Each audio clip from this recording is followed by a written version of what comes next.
Takže dobrý den, dneska si ukážem Euro Truck Simulator 1.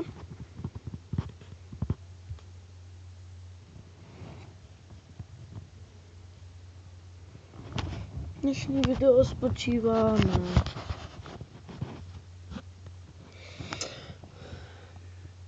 na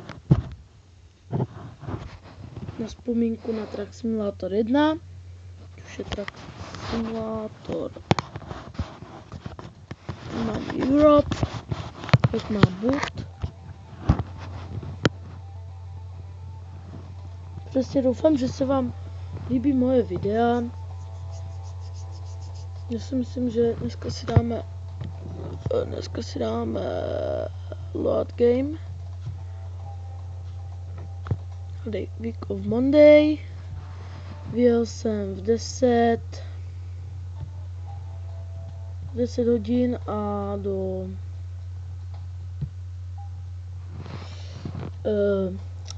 měl bychom se uvidět. Oh shit.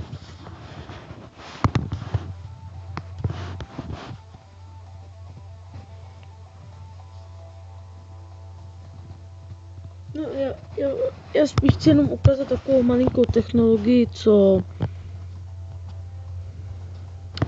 čeká na to, a doufám, že se vám budou moje videa líbit a budete dávat lajky a takovýhle.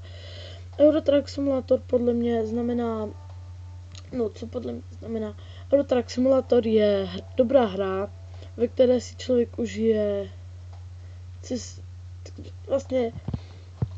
cesta kolem světa. Já si myslím, že tu ten Truck Simulator byl vymyšlen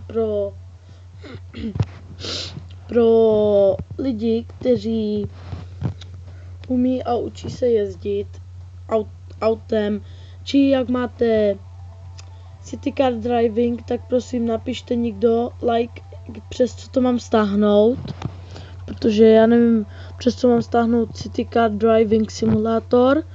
Já mám totiž notebook Toshiba.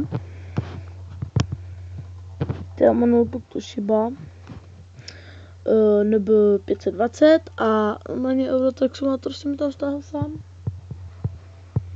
No takže, ale dámy a pánové, zkuste mi lajknout. Facebook mám, když byste se mě chtěli přidat a poradit mi, prosím, přes co stáhnout Truck Simulator, jak se to jmenuje. Takže tu máme klasiku, jako v normálním trucku.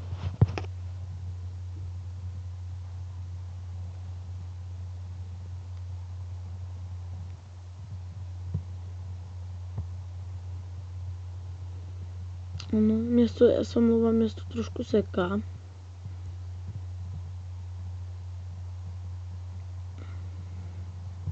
Prosím, ale hlavně mi dejte like. Co na to?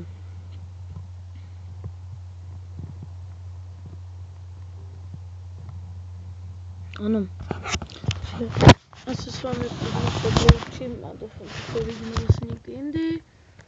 Ahoj, když mi poradíte s tom City Car Driving, já se s vámi loučím.